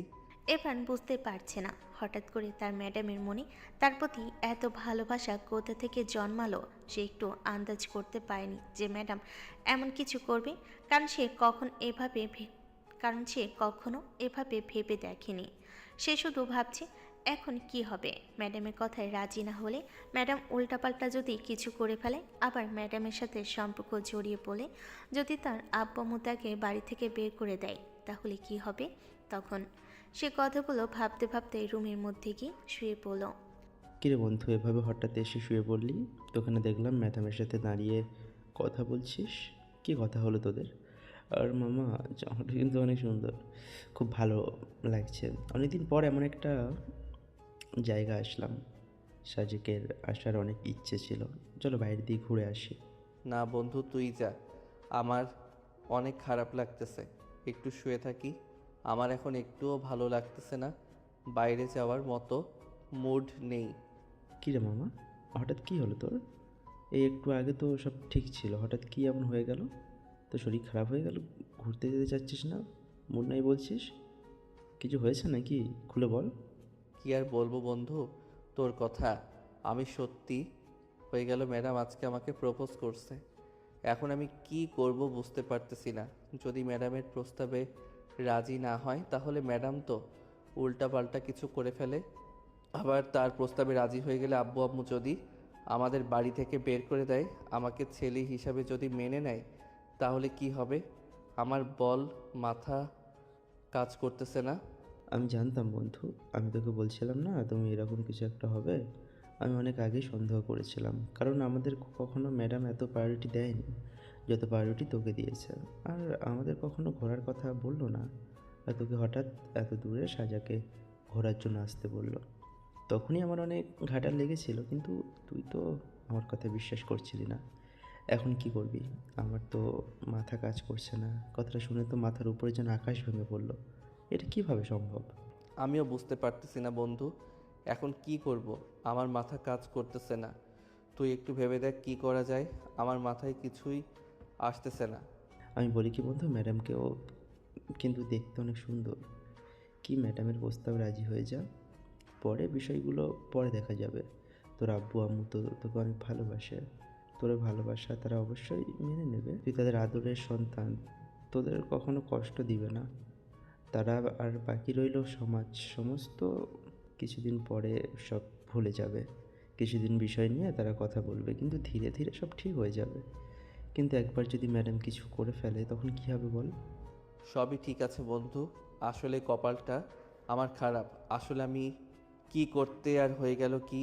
তুই আমার আব্বু আম্মুকে চিনিস না, আমাকে ভালোবাসে ঠিকই, কিন্তু তারা এই সম্পর্ক কখনো মেনে নিবে না। আমার সমবয়সী হলে একটা কথা ছিল, আমার চেয়ে প্রায় 2-3 বছরের বড়, তারপর আমার কোচিংয়ের ম্যাডাম, তাই সম্ভব বল? আচ্ছা কী হবে সেটা পরে দেখা যাবে, এখন তো একটু রেস্ট নে। তোকে দেখে খুব ক্লান্ত মনে হচ্ছে, একটু শুয়ে থাক, রেস্ট নিয়ে পরে ধীরে সুস্থে এগুলো নিয়ে কথা বলা যাবে, পরের বিষয় পরে দেখা যাবে, একটু শুয়ে থাক। ইরফান ওই ইরফানের বন্ধু কেউ জানে না এই কথাটা। বিশ্বাস করতে পারছে না যে ম্যাডাম এই কথা বলেছে। ম্যাডামের সাথে সম্পর্ক তার পরিবার কখনোই মেনে নেবে না, এটা তার বক্তব্য। সামনে কি হতে চলেছে কেউ জানে না। কিরে বান্ধবী, ইরফান কি রাজি হয়েছে শেষে? বাইরে থেকে এসে বসে পড়লি, কিছুই তো বললি না কি হয়েছে। না রে, এখনো রাজি হয়নি। আমার মনে হয় না রাজি হবে। ও অনেক ঘাবড়ে গেছে, অনেক ভয় পেয়ে গেছে। ওর পরিবারের কথা আরও অনেক মনে পড়তেছে। ও বলতেছে ওর পরিবার এটা মেনে নেবে না, কারণ আমি ওর ম্যাডাম, প্লাস ওর থেকে প্রায় 3 বছরের বড়। এটাই নাকি বড় সমস্যা। এটা কোনো সমস্যা হলো? এখন তো 2-3 বছর কেন, মানুষ 10 বছরের উপরে মেয়েকে বিয়ে করে। আর এটা তো কিছুই না। দেখ, বুঝিয়ে বল, আমিও বোঝাবো। কিছুক্ষণ পর বের হয়ে বুঝিয়ে শুনিয়ে রাজি করাতে হবে। আমি তো জানি তুই ওকে কতটা ভালোবাসিস, কিন্তু সব সময় আমাকে এসে ওর কথা বলতিস। এভাবে ওকে রাজি করাবো। হাজার হলেও তুই আমার একমাত্র বান্ধবী। বন্ধু চল বাইরে যাই, এখন একটু ভালো লাগতেছে। বিয়েতে একটু ম্যাডামকে বোঝাবে এই সম্পর্ক কেউ মেনে নেবে না। আমাকে ভুলে যেতে বল, আমি তোর যোগ্য না। আর আমি তো চাকরি বাকরি কিছুই করি না, আমি বেকার। তাকে বিয়ে করে কি খাওয়াবো? ওকে একটু বোঝানো বন্ধু, যাতে আমাকে ভুলে যায়। আচ্ছা চল দেখি কি করা যায়। আমার কথা কি মানবে? আমার তো মনে হচ্ছে না। তারপর চেষ্টা করতে তো বাধা নেই, যতদূর সম্ভব চেষ্টা করব বোঝানো। না বুঝলে কি করব বল? দুইজন বাইরে যাচ্ছিল। সামনে তাকিয়ে দেখে তাসপিয়া ও তাসপিয়ার বান্ধবী একসাথে দাঁড়িয়ে আছে। তারা কিছু একটা কথা বলতেছে। তারা সেখানে চলে গেল হাঁটতে হাঁটতে। দেখুন ম্যাডাম, আপনি যেটা বলতেছেন সেটা কখনো সম্ভব না। আপনারা ইরফানের বয়সের পার্থক্যটা একবার দেখুন। আপনারা 3 বছরের ছোটো বড়, তার উপর সবচেয়ে বড় যেটা বিষয় সেটা হলো আপনি হলেন ওর ম্যাডাম। আর ম্যাডামকে কেউ বিয়ে করে, এমন কথা শুনেছেন কখনো? মানুষ শুনলে কী বলবে? সবাই শুধু সিজি করবে। তখন ইরফানের আব্বু আম্মার মান সম্মান কোথায় গিয়ে দাঁড়াবে? আপনি একটু বোঝার চেষ্টা করুন। দেখো, এটা কোনো বিষয় না। মানুষ কিছুদিন মনে রাখবে, তারপরে ধীরে ধীরে সবাই সব কিছু ভুলে যাবে। কিন্তু আমাদের সম্পর্ক যদি একবার বিচ্ছেদ হয়ে যায়, আমি কখনোই ইরফানকে ভুলতে পারবো না, কারণ ওকে আমি অনেক ভালোবাসি। ও এখন আমার এই পৃথিবী, ওকে ভুলা আমার পক্ষে সম্ভব না। আর ওর পরিবারকে আমি রাজি করাবো, আমার কথা আরও বুঝবে। আমি তাদের মেয়ের মতো। আপনি একটু বোঝার চেষ্টা করুন ম্যাডাম, আমার চেয়ে অনেক ভালো ছেলে আপনি পাবেন। আর আমার মধ্যে এমন কি আছে? আমি না করি কোনো চাকরি বাকরি, আমি একটা বেকার ছেলে। আপনি আমার প্রেমে পাগল হলে তো চলবে না। খাওয়াবো কি করে? দেখো, এসব বাহানা দিয়ে কোনো লাভ আছে? আমি ইনকাম করি, আমার ইনকামে সংসার চলবে। আর তুমি পড়াশোনা শেষ করে তুমি একটা চাকরি বাকরি জোগাড় করে নিবে, এটা কোনো প্রবলেম হলো? আমি শুধু তোমার কাছে থাকলে সুখে থাকবো। খাওয়া দাওয়াটা বড় বিষয় না, বড় বিষয় হচ্ছে আমি তোমার কাছে থাকতে চাই, তোমার সাথে একবার এসে ঘুমাতে চাই। আমি তোমাকে ছাড়া বাঁচতে পারবো না। প্লিজ তুমি আমার কথাটা একটু বোঝার চেষ্টা করো। দেখুন ম্যাডাম, আপনি এরকম পাগলামি করলে হবে না। আমি আপনাকে বউ হিসেবে গ্রহণ করতে পারবো না। আমার পরিবার আছে, আব্বু আম্মু ভাই সমস্ত বাদ দিলাম। আমার আব্বু আম্মু তো আমাকে ঘর থেকে বের করে দিবে। এই কথা জানতে পারলে আপনি আমাকে ভুলে যান। আমি আপনাকে মানতে পারবো না। আর আমি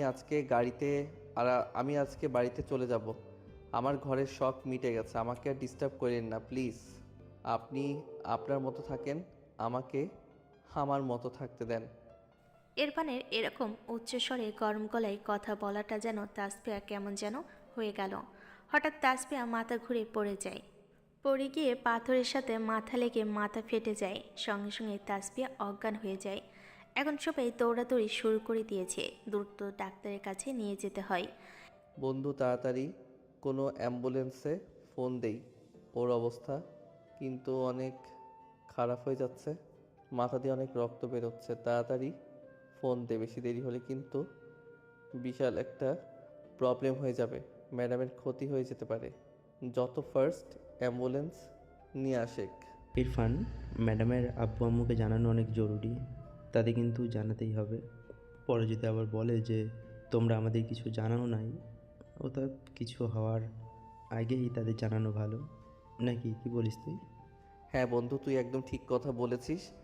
ম্যাডামের আব্বু আম্মুকে ফোন করে বিষয়টা জানাতে হবে, তা না হলে পরে যদি আবার কোনো সমস্যা হয়ে যায় সেখানে আমাদের অনেক বড় প্রবলেম হয়ে যাবে। হ্যাঁ ঠিক বলেছিস তুই, তাড়াতাড়ি ফোন কর। ফোন করে বলছে আমরা ওকে নিচে করে ঢাকায় নিয়ে যাচ্ছি। ঢাকা মেডিকেলে ভর্তি করতে হবে ওকে, যত দ্রুত সম্ভব তাদের চলে আসতে বল। হ্যালো আঙ্কেল, আসসালামু আলাইকুম। আমি তাসফিয়া ম্যাডামের স্টুডেন্ট। আমরা একসাথে ঘুরতে আসলাম। ম্যাডাম হঠাৎ মাথা ঘুরে পড়ে যাওয়াতে পাথরের সাথে মাথা লেগে ম্যাডামের মাথা ফেটে যায়, এতে অনেক রক্ত পড়তেছে। আমরা এখন তাকে ঢাকা মেডিকেলে নিয়ে যাচ্ছি। আপনারা যত দ্রুত সম্ভব ঢাকা মেডিকেলে চলে আসবেন। আপনিও তাড়াতাড়ি চলে আসেন। আর এখনই, এর চেয়ে বেশি কথা বলার পরিস্থিতি এখনও নেই। আপনারা আসেন, তারপরে কথা হবে। আসসালামু আলাইকুম। ইরফান অনেক ভয় পেয়েছে। সে মনে মনে ভাবতেছে, কেন যেন রাজি হলাম না। যদি রাজি হতাম তাহলে এখন এমন কিছুই হতো না। ম্যাডাম মাথা ঘুরে পড়ে যেত না, আর না তার মাথা ফেটে যেত। এখন কি হবে? সবাইকে কি জবাব দেবে? এখন এদিকে তাসফিয়ার জ্ঞান ফিরছে না। তার মেডিকেলের কাছাকাছি চলে এসেছে। ডাক্তার সাহেব, আপনি তাড়াতাড়ি আমাদের ম্যাডামকে একটু দেখুন। ম্যাডাম মাথা ঘুরে পড়ে যাওয়ায় পাথরের উপর মাথা লেগে মাথা ফেটে রক্ত পড়তেছে। আপনি একটু তাড়াতাড়ি চেক করুন প্লিজ। টাকা পয়সা নিয়ে আপনি ভাববেন না। সবই তো বুঝতে পেরেছি। দেখে তো মনে হচ্ছে অবস্থা খারাপ। তোমাদের আগেও কোনো মেডিকেলে ভর্তি করা উচিত। ছেলের এত দূরে নিয়ে আসার কারণে রক্ত বেশি পড়ে গেছে। এখন দেখা যাক, আমাদের ফুল প্রচেষ্টা থাকবে। আপনারা বাইরে অপেক্ষা করুন। আমাকে কে ফোন দিয়েছিল? তুমি? কি হয়েছে তাসফিয়া? বলতেছিল কেন, কি হয়েছে? আসলে ম্যাডাম কথা বলতে হঠাৎ মাথা ঘুরে পড়ে যাওয়ায় পাথরের সাথে মাথা লেগে মাথা ফেটে যায়, এতে রক্ত বের হয়। সঙ্গে সঙ্গে ম্যাডাম অজ্ঞান হয়ে যান। আমরা দ্রুত আর মনে নিয়ে তাকে ঢাকায় নিয়ে আসি। এখন তাকে ডাক্তার চিকিৎসা করতেছেন, আমাদের বাইরে অপেক্ষা করতে বলছে। এত কিছু হয়ে গেল আর আমাকে বললে না? একটা বড় তোমাকে তো তখন থেকেই বললাম যে কি হয়েছে কি হয়েছে, তুমি তো কিছুই বললে না। তুমি শুধু বললে আপনি তাড়াতাড়ি ঢাকা মেডিকেলে আসেন। আসলে আন্টি, তখন বলার মতো কোনো পরিস্থিতি ছিল না, কারণ তখন ম্যাডামের অবস্থা অনেক খারাপ ছিল। এর মধ্যে মাথা কাজ করতেছিল না। কি করব কি করব না তাই সব কথা বলতে পারিনি। আপনি তো বুঝতেই পারতেছেন আমাদের সিচুয়েশনটা। দেখুন, আপনারা বেশি চিন্তা করবেন না। রোগী এখন আগের থেকে অনেকটা সুস্থ আছে। তার মাথা যেখানে ফেটে গেছিলো সেখানে আমরা সেলাই করে দিয়েছি। এখন আগের থেকে অনেক বেটার ফিল করতেছে। আপনারা এখন তার সাথে দেখা করতে পারবেন না। আপনাদের 1 ঘন্টা অপেক্ষা করতে হবে। তার জ্ঞান ফিরলে আপনারা তার সাথে দেখা করিয়েন, সমস্যা নেই। এখন সে অনেক সুস্থ আছে। ইরফান এবং ইরফানের বন্ধু তাসফিয়ার বান্ধবী, তারা সবাই একটা কথাই লুকাচ্ছিল যে আসলে তাসফিয়া কেন মাথা ঘুরে পড়ে গেছিল। বিষয়টা এখনও জানাজানি না হলেও বাড়ি যাওয়ার পরে বিষয়টি জানাজানি হবে। কিরে মা, কি এমন হয়েছিল তোর যে মাথা ঘুরে পড়ে গেলি, তাও আবার পাথরের উপর? তুই তো আগে কখনো এমন মাথা ঘুরে পড়ে যাসনি। হঠাৎ কি হলো তোর, মাথা ঘুরে পড়ে গেলি? শরীর কি খুব দুর্বল হয়েছে? সেজন্য তোকে বললাম যে দূরে কোথাও ঘুরতে যাস না। তুই তো আমার কথা শুনলি না। একটুর জন্য বড় কোনো অঘটন ঘটেনি। আম্মু, আমি বুঝতে পারিনি হঠাৎ কিভাবে এমন মাথা ঘুরে পড়ে গেল, কিন্তু আগের চেয়ে অনেক ভালো লাগতেছে। আমি পড়ে যাওয়ার সাথে সাথে যেন আমি জ্ঞান হারিয়ে ফেলি। জ্ঞান ফেরার পর আমি দেখি আমি হসপিটালে। ইরফান বন্ধ। আমার বান্ধবী না থাকলে হয়তো আমার বড় কোনো অঘটন ঘটে যেত। ওরা পাশে ছিল বলেই এখন আমি সুস্থ আছি। বন্ধু কি করব? আমি কি ভিতরে যাব নাকি যাব না বলতো? কি করব আমি তো বুঝতে পারতেছি না।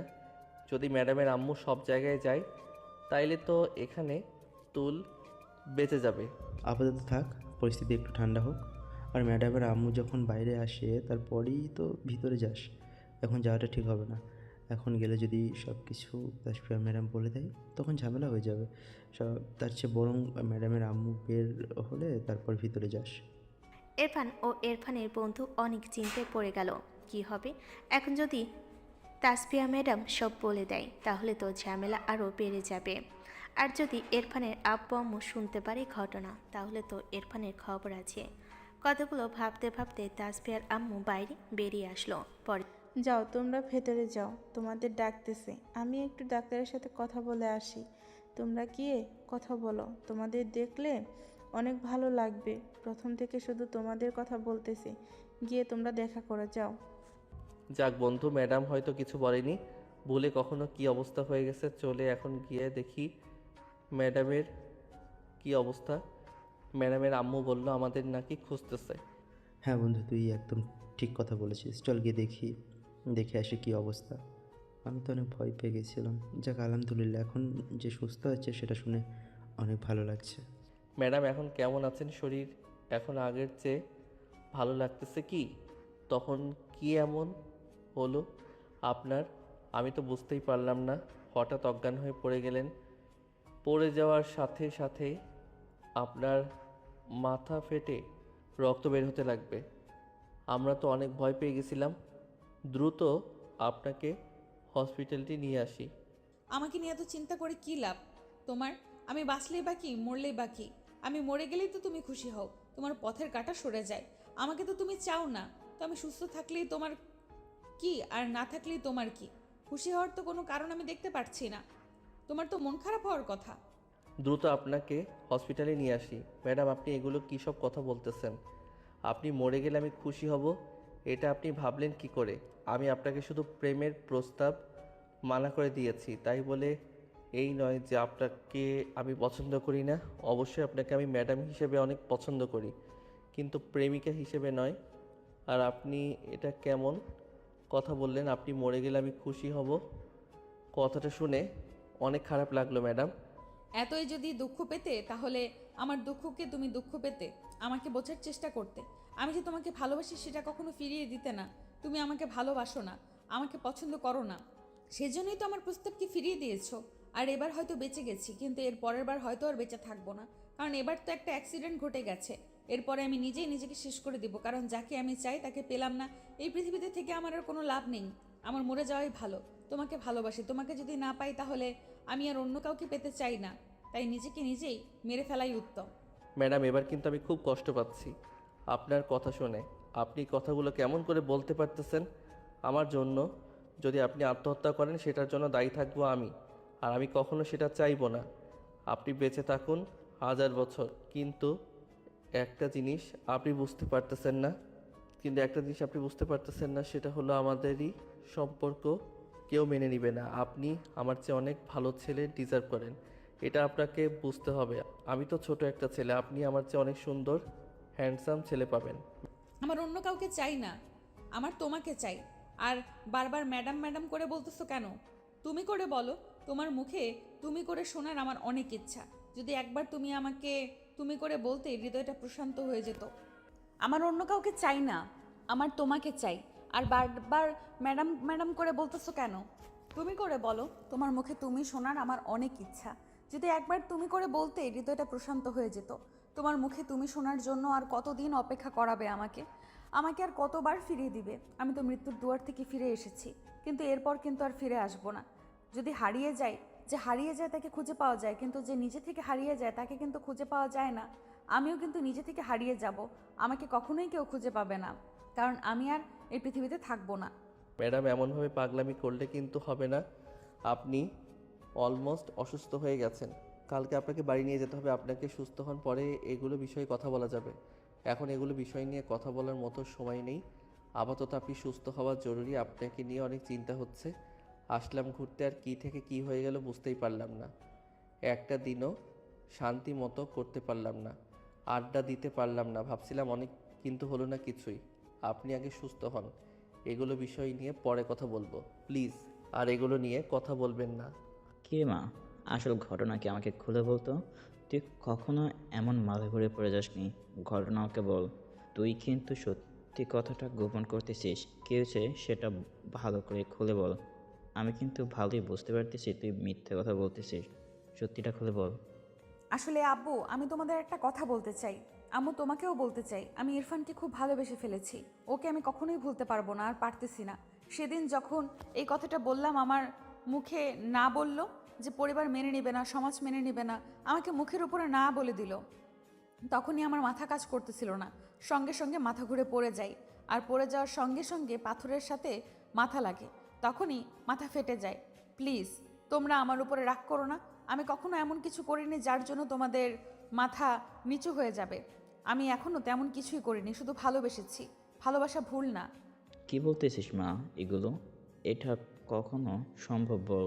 তুই তুই ইরফানের চেয়ে প্রায় 2-3 বছরের বড়। আবার তুই যে কোচিংয়ে পড়াস, সে কোচিংয়ের ছাত্র। এটা কখনো কেউ মেনে নিবে না।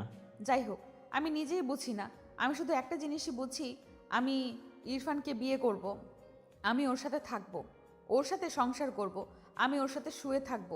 তুমি প্লিজ ওর আব্বু আম্মুকে ডেকে নিয়ে এসো, ওদের সাথে কথা বলো, না হলে কিন্তু আমি উল্টাপাল্টা কিছু করে ফেলবো, তখন কিন্তু আমাকে বাঁচাতে পারবে না। তাসফিয়ার এমন আচরণে তার আব্বু আম্মু দুজনেই অবাক হলেন যে তারা কোন তাসফিয়াকে দেখতেছে। ও তো এমন ছিল না, হঠাৎ কি হলো ওর এমন হয়ে গেল? এমন আমূল পরিবর্তন। একটা মেয়ে ছিল, এমন কি হলো যে ওর বয়সে 2-3 বছরের ছোট একটা ছেলেকে এত ভালোবেসে ফেলেছে? শুনছ, এখন কি করবে? মেয়েটা তো একদম পাগল হয়ে গেছে। যদি উল্টাপাল্টা কিছু করে বসে তখন কি হবে? আমাদের একটা মাত্র মেয়ে, তখন আমরা কাকে নিয়ে বাঁচব? ওই আমাদের আশা ভরসা, যদি ওই না থাকে আমি কি করে বাঁচব? বলো, তুই কিছু একটা করো প্লিজ। মেয়েটার এমন পাগলামি আমি আর সহ্য করতে পারতেছি না। ওর মুখটা শুকিয়ে গেছে, তুমি দেখেছো? সবই তো বুঝতেছি, কিন্তু সমস্যা তো একটা জায়গায়। ওর সামনে ইরফানের আব্বু আম্মু কি রাজি হবে? কারণ ও হলো কোচিংয়ের ম্যাডাম, আর ইরফান সেই কোচিংয়ের ছাত্র মাত্র। তার উপর ওর যে বয়সে 3 বছরের বড়। এখন তার পরিবার যদি না মানে, তাহলে আমার কিছু করার আছে বলতো?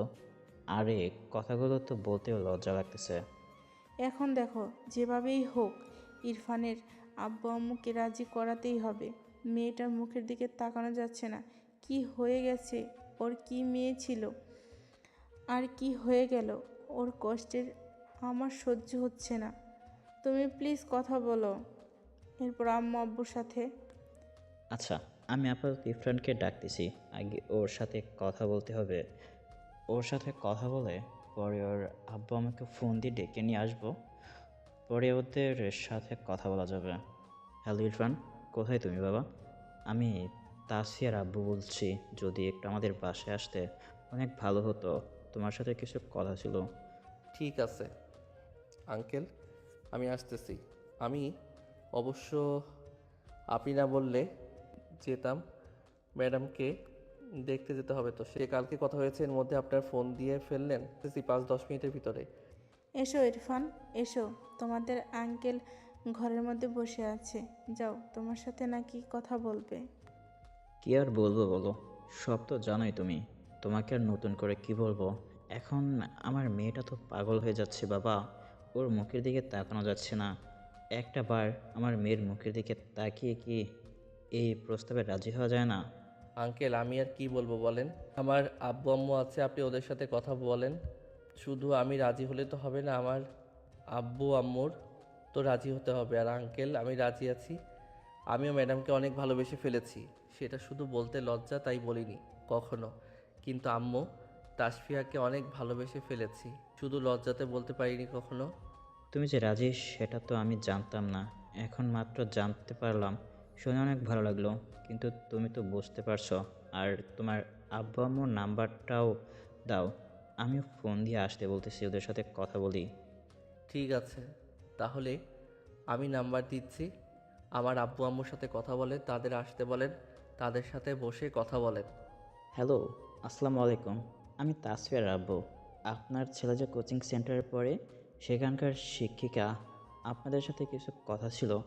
যদি একটু কষ্ট করে আমার বাড়িতে আসতেন তাহলে অনেক খুশি হতাম। ইরফানের আম্মুকে সাথে নিয়ে আসবেন। সবই তো বুঝতে পারতেছি কিসের জন্য আমাদের যেতে বলতেছে, কিন্তু আমার মনে হয় না এটা কোনো সমাধান হবে। তবে আপনি যত বলতেছেন তাহলে আসতেছি কিছুক্ষণের মধ্যে। আসেন আসেন। এই তাসফিয়ার আম্মু, ওদের বসতে দাও। চা নাস্তা রেডি করো, সবাইকে চা দাও। বলেন কি বলতে চান? আমার ছেলের সাথে আমার কথা হয়েছে এই বিষয় নিয়ে, ওর সাথে অনেক রাগারাগি হয়েছে এই বিষয়ে। আমি চাচ্ছি আপনার সাথে রাগারাগি হোক, এটা কখনো সম্ভব না। কোচিংয়ের ম্যাডাম হয়ে কি করে ছাত্রের সাথে বিয়ে হয়, এটা কখনো সম্ভব? সমাজ কি বলবে? ইরফান বলল ও নাকি তাসফিয়াকে অনেক ভালোবাসে। একটা বোঝানোর চেষ্টা করুন ভাই, আমার মেয়েটাকে একটু দেখে আসেন, ওর অবস্থা একটু দেখেন, ওর খুবই খারাপ অবস্থা। ও বলতেছে যদি ইরফান কেউ না পায় তো আত্মহত্যা করবে, নিজের প্রাণ নিজে দিয়ে দিবে।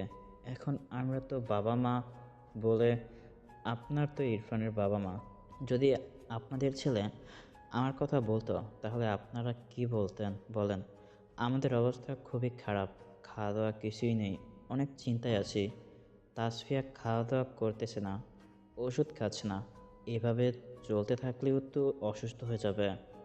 সবই তো বুঝতে পারতেছি ভাই, কিন্তু আত্মীয় স্বজনকে কি বলবো? সমাজের মানুষ শুনলেই সি করবে। এখন কি করি বলেন? আমার ছেলে তো পাগলামি করতেছে, আর আপনার মেয়ে তো পাগলামি করে বসে আছে। এখন কি দিয়ে কি করি কিছুই বুঝতে পারছি না। এখন ভাই দেখেন, মেয়েও তো পুরো পাগল হয়ে গেছে ইরফানকে বিয়ে করার জন্য। এখন আমরা তো আর ওকে কম বুঝাইনি, কিন্তু বুঝতে চাচ্ছে না। ওর কথা একটাই, ওই ইরফানকে বিয়ে করবে। আমরা ওকে অনেক বুঝিয়েছি, কিন্তু ওর সেই একই কথা। এখন কি করব আপনারাই বলেন? চোখের সামনে নিজের মেয়েকে এভাবে কি মরতে দেখব? মেয়েটা শুকিয়ে গেছে, ঠিকমতো খাওয়া দাওয়া করছে না, ওষুধ খাচ্ছে না। এভাবে আর কিছুদিন চলতে থাকলে এমনিতেই মারা যাবে। আপনাদের কাছে অনুরোধ রইল, প্লিজ আপনারা রাজি হয়ে যান। ইরফান, তুই এখানে কি করিস? এখানে আমরা কথা বলতেছি, তুই তাসফিয়ার সাথে গিয়ে কথা বল।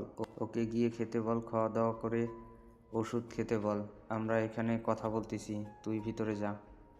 ইরফানের আব্বু, শোনো, সমাজের কথা ভেবে লাভ নেই, আত্মীয় স্বজনের কথা ভেবে লাভ নেই।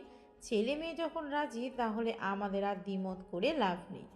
আর তাসফিয়া মেয়েটা তো অনেক লক্ষ্মী, শিক্ষিত, ঘরের কাজ কাম সবই পারে, কিন্তু আমাদের ছেলেকে নিয়ে তো সবচেয়ে বেশি চিন্তা। হ্যাঁ, একমাত্র সেটাই তো বুঝতে পারতেছি না। ও তো কম কাম কিছুই ও তো কাজ কাম কিছুই করে না, এখনো পড়াশোনা শেষ হয়নি। শেষ হলে তো চাকরি বাকরি শুরু করবে, এখন তো বেকার। এভাবে বিয়ে দিলে কেমন দেখায়? এগুলো কোনো বিষয় না, তাসফিয়া তো কোচিং ছাত্র পড়ায়, ও তো অনেক টাকা বেতন পায়, ও টাকা দিয়ে চলে যাবে। আর তাছাড়া আর ও তো 1-1.5 বছরের মতো বাকি আছে ইরফানের পড়াশোনা, তারপরে কিছু না কিছু হয়ে যাবে। এগুলো নিয়ে এখন তো এত চিন্তা করে লাভ নেই। কি বলতেছেন ভাই? এগুলো আমার ঘরের বউ হয়ে যাবে, বাইরে গিয়ে কাজকর্ম করবে? এটা কখনো সম্ভব না। আমার কোনো কিছুর অভাব নেই। আমার যত বড় বিজনেস আছে, আমার ছেলে পড়াশোনা শেষ করে সেই বিজনেস সামলাবে। ওর কোনো চাকরি বাকরি করতে হবে না। আমি শুধু ওকে ভয় দেখাতে চাকরি বাকরি করতে হবে, যাতে বাস্তবতা বুঝতে পারে। কিন্তু আমি কখনো চাকরি করাতাম না, কারণ আমার নিজের বিজনেস হবে। এগুলো দেখাশোনা করলে অনেক। আর আপনার মেয়েকে নিয়ে কি আমরা বাইরে চাকরি করাবো? আমাদের বংশের এরকম হয় না। তাহলে তো হয়েই গেল। আর আমার মেয়ে তাসফিয়া আর ইরফানকে আমি পুরো সাজিয়ে দেব, যা যা প্রয়োজন আমি সব দেব। তাহলে বিয়ের ডেটটা আগে এখনই করবেন নাকি কিছুদিন পরে আসবেন? সব কিছু যখন ঠিকঠাক হয়ে গেল, তাহলে বিয়ের ডেট ঠিক করে ফেলি। দেরি করে আর লাভ নেই। সামনে সোমবারের দিনটা ভালো হবে। এখন ওদের ছুটি চলতেছে, এখন ভালো সময় সামনে। সোমবার ওদের বিয়ের ডেটটা ঠিক করে ফেলি। আজকে তো রবিবার, মাঝখানে আর 1 সপ্তাহ সময় পাওয়া যাবে। দেরি করে লাভ নেই, ধুমধাম করে বিয়ে দেব। কেউ ভাবতে পারেনি যে এত সহজে তাদের বিয়ে পাকাপোক্তভাবে হয়ে যাবে। ইরফান তাসফিয়া কেউ আশা করেনি তাদের পরিবার এত সহজে তাদের সম্পর্ক মেনে নিবে। সবাই তো বেশ অবাক। সবশেষে তাসফিয়াও খুশি, ইরফানও খুশি, সঙ্গে দুই পরিবারও খুশি। দেখলে তো, আমার জন্যই আমাদের বিয়ে ঠিক হলো। যদি আমি রাতে আব্বুর সাথে কথা না বলতাম, আব্বুকে রিকোয়েস্ট না করতাম, তাহলে কখনোই আব্বু রাজি হতো না। তবে যাই করো, আমার চেয়ে বেশি করনি। আমি অনেক কষ্ট সয়েছি তোমাকে পাবার জন্য, সবচেয়ে বেশি কষ্ট হয়েছে আমার। তবে যতই কষ্ট করি, সব কষ্ট এখন সার্থক মনে হচ্ছে। তোমাকে আমি পেয়ে গেলাম, এর চেয়ে বড় খুশি আমার কাছে আর কিছুই নেই। পৃথিবীর বুকে সবচেয়ে খুশি মানুষ এখন আমি। হ্যাঁ অবশ্যই, আমার ওই একই কথা। এতদিন দেখেন ম্যাডাম বলে জানতাম, আর 7 দিন পরে সে আমার ঘরের বউ হবে। ভাবতে অবাক লাগতেছে। নিজের কাছে কেমন লাগতেছে, কোচিংয়ের ম্যাডাম হয়ে গেল বউ। দেখো আর ম্যাডাম ম্যাডাম করো না, মেজাজটা এমনিতেই খারাপ হয়ে যাচ্ছে তোমার ম্যাডাম ম্যাডাম শুনতে শুনতে। আমাকে এখন শুধু জান, সোনা, ময়না এগুলো বলে ডাকবা। তোমার কাছ থেকে এর চেয়ে বেশি আমি আর কিছুই আশা করি না। শুধু আমাকে সারা জীবন আগলে রেখো, ভালোবেসে পাশে থেকো, কখনোই আমাকে ছেড়ে যেও না। অসম্ভব, তোমার হাত যখন ধরেছি এই হাত আর কখনোই ছাড়তেছে না। তোমার হাত ছাড়বো মরণের পরে, এর আগে নয়। তোমাকে সারা জীবন ভালোবেসে আমার এই বুকে জড়িয়ে রাখতে চাই। আমি অনেক সুখী একজন মানুষ, অনেক লাকি একজন মানুষ যে তোমার মতো একটা মেয়েকে আমার জীবন সঙ্গী হিসেবে পেলাম। এই কথা বলেই দুজন দুজনকে জড়িয়ে ধরে একে অপরকে চুমু খেতে লাগলো। তাদের দুজনের এই আলিঙ্গন, ভালোবাসা, তাদের এই সম্পর্ক যেন নতুন একটা ঠিকানা পেল। ভালোবাসা তো এমনই হওয়া উচিত, একে অপরের পাশে থাকা, প্রতি বিশ্বাস, ভালোবাসা। সম্পর্ক তো শুধু শরীরের নয়, আত্মার হতে হয়। হৃদয়ে ভালোবাসা থাকলে সেই ভালোবাসা কখনো নষ্ট হয় না। পৃথিবীর সকল ভালোবাসাই পূর্ণতা পাক, কারো ভালোবাসা অপূর্ণতা ছোঁয় না। থাকুক ভালোবাসা, মানেই তো একে অপরের প্রতি শ্রদ্ধা, বিশ্বাস, মনের মিলন। সব মিলিয়ে তো ভালোবাসা। ভালোবাসার মানুষ কেউ কাউকে কখনো না ছেড়ে যায়। সকল ভালোবাসার মানুষ সুখী হোক, সবার ভালোবাসা পূর্ণতা পাক। এভাবেই আরেকটি ভালোবাসার গল্প পূর্ণতা পেল।